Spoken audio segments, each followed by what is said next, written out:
Danas je tragičan dan ne samo za Cetinje, nego za cijelu Crnu Goru. Ljudski životi su najvrijedniji i nenadoknadivi, a danas smo izgubili 11 građana i građanki, među kojima i 2 djece.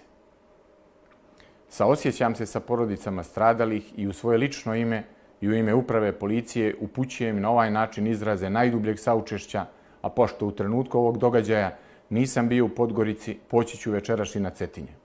Također, nadam se da će se povrijeđeni brzo i uspješno oporaviti.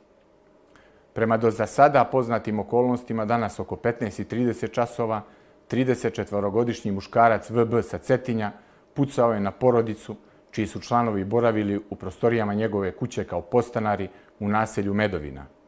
On je tom prilikom upotrebom vatrenog oružja, lovačke puške, lišio života 2 djece, jedno starosti 8, a drugo 11 godina, i ranio njihovu majku, koja je u medicinskoj ustanovi podlegla povredama.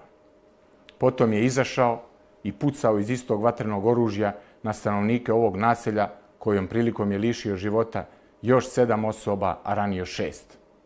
Po pozivu građana na lice mjesta su upućeni policijski službenici, kojom prilikom je u razmjeni vatre teško ranjen jedan policijski službenik.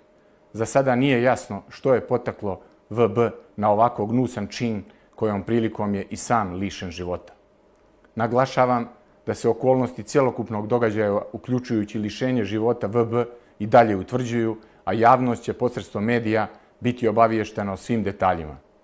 Želim i da izrazim nadu da više nikad nećemo svjedočiti ovakvoj tragediji u Crnoj Gori i vjerujem da svi poštujemo bol porodica, a zahvaljujem medijima na korektnom odnosu u dosadašnjem izvještavanju i apelujem da se sa maksimalnim oprezom nastavi izvještavanje.